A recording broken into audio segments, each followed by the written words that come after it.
Plastic cup nga po ang ginamit ko para sa pagpapaugat dito sa aking Philodendron baroswanum para kitang-kita ko kung fully developed na ang kanyang mga ugat.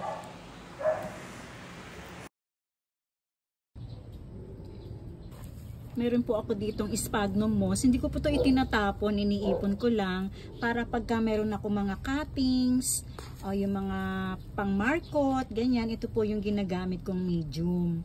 Ayan. Mas madali po kasi ma-develop ang ugat dito. Kagaya na lang po nito, meron po ako ditong halaman na cutting ng Philodendron baroswanum. Tingnan nyo po, yan ang ginamit kong pampaugat. Yan. At dito ko lang din itinanim sa plastic glass para naman makita ko kung fully developed na po yung kanyang mga ugat. Ayan. So far, ang ganda po ng kanyang rooting system mo. Diba? So, pwede ko na itong i-transplant. So, pagka-transplant naman, ang gagamitin ko naman pong medium ay ito po. Nakikita nyo po ba? Ito naman po ay ang coco peat. Yan naman po ang ginagamit ko para sa aking mga philodendron plants. So, hinahaluan ko lang po ito ng 40% rice hull, 60% coco peat.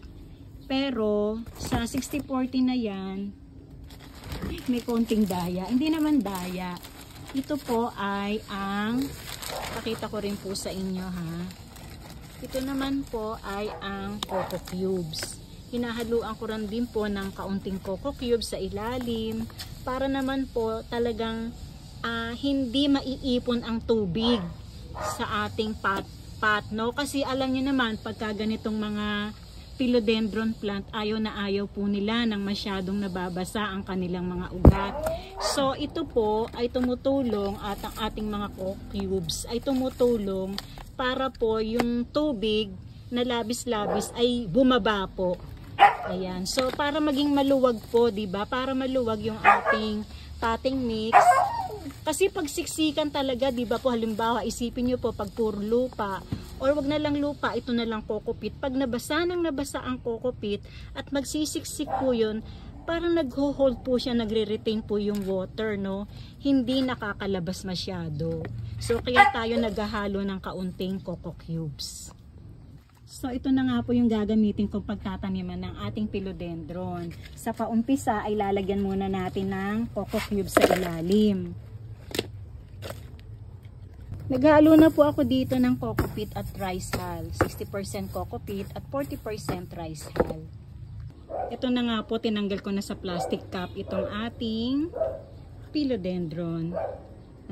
Tingnan nyo, ang gaganda ng mga ugat niya. Diba? Ang lusog. Ayan. So, atin na itong ito-transplant.